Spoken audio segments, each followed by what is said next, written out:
Olá, que bom ter a sua companhia aqui no MedTalks, a nossa pílula diária de informações sobre saúde e bem-estar. Todos os dias, às 5 da manhã, a gente traz um novo conteúdo para ajudar e incentivar essa busca por uma vida mais saudável, sabe? E tudo começa com informação de qualidade. Hoje, a gente vai mergulhar com muita calma num tema que faz parte da vida de toda mulher, a menopausa. Mas olha, a nossa proposta é olhar para ela não como um fim, mas como uma verdadeira jornada de transformação.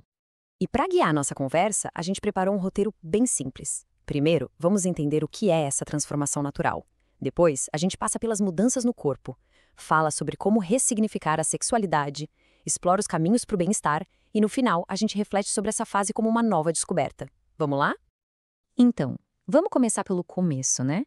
Desmistificando alguns conceitos. O nosso corpo está sempre mudando e a menopausa é apenas mais uma dessas fases, completamente natural, inevitável e, por que não, um marco importante na vida feminina. Sabe uma coisa que gera muita confusão? É a diferença entre menopausa e climatério. E é super importante deixar isso claro. Pensa assim, a menopausa é um único dia, é a data da sua última menstruação, um marco mesmo. Já o climatério, como explica a doutora Lilian Fiorelli, é a jornada toda. É o processo de transição que pode durar anos, onde o ovário vai diminuindo sua função e os sintomas começam a aparecer. É uma longa estrada, não um evento que acontece do dia para a noite.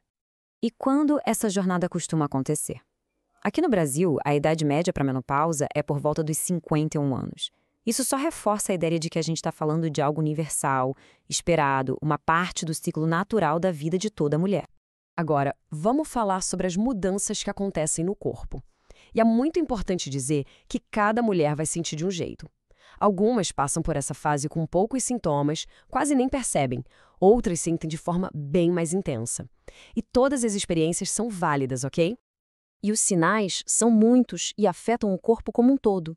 A queda do estrogênio mexe com tudo, desde os famosos fogachos, aqueles calorões e os suores noturnos que atrapalham demais o sono, até as coisas que a gente vê no espelho. A pele fica mais seca, as unhas mais fracas, o cabelo cai mais, a composição do corpo também muda, fica mais difícil ganhar músculo e aquela gordurinha abdominal resolve aparecer.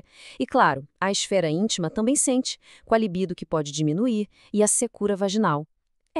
É muita coisa acontecendo ao mesmo tempo. Isso nos leva direto para um assunto fundamental, a sexualidade, que longe de ser um tabu, pode ser um convite incrível para uma profunda redescoberta do prazer e da intimidade.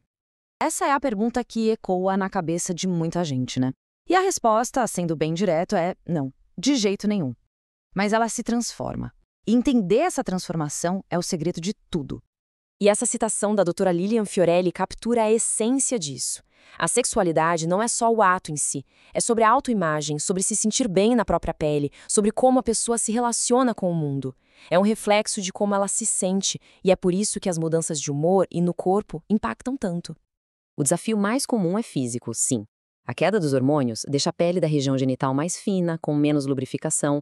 Isso pode causar dor durante a relação, o que é péssimo, porque cria uma memória negativa e diminui ainda mais o desejo. Mas o mais importante é entender isso como um sintoma que pode ser tratado, e não como um ponto final. E agora um dado simplesmente fascinante sobre o corpo. 8.000.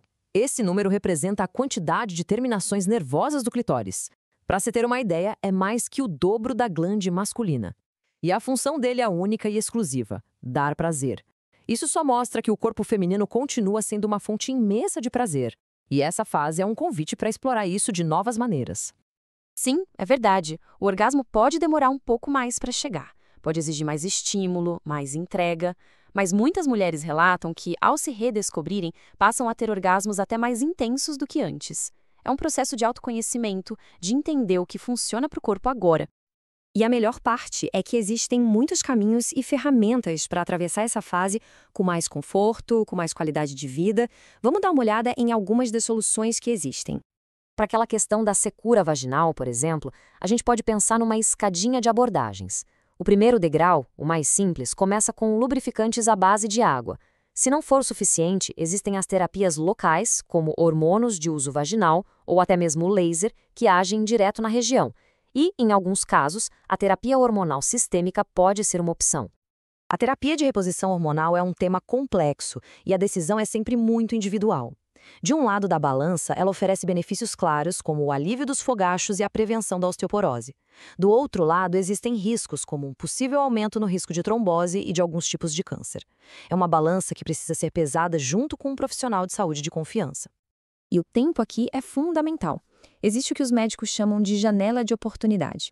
Começar a terapia logo no início do climatério parece ser o melhor cenário para maximizar os benefícios e reduzir os riscos. Por isso, a conversa com um médico é simplesmente indispensável para tomar uma decisão segura e bem informada. E assim a gente chega no nosso último capítulo, que é mais uma reflexão, um convite ao pensamento. O que significa ser mulher para além da capacidade de gerar uma vida? Essa fase abre a porta para essa pergunta.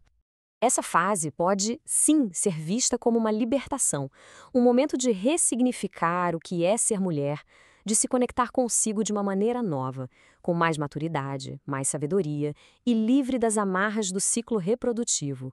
É um convite para um novo começo. Então, fica aqui essa pergunta para a gente refletir com calma. E se, ao invés de encarar como uma perda, a gente enxergasse a jornada como um ganho? Um ganho de liberdade, de autoconhecimento e de uma nova e poderosa forma de ser e estar no mundo. Foi um prazer enorme compartilhar essa jornada, que eu espero que tenha sido esclarecedora. Para continuar essa busca por conhecimento e por mais dicas de saúde, o convite está feito. Acesse o nosso blog em med.com.br e para ouvir mais conteúdos como este, é só procurar no Spotify pelo podcast Descomplicando a Saúde com o SPAs, se pronuncia SPAs, que é a nossa plataforma de benefícios, combinado? Muito obrigada pela companhia e até logo!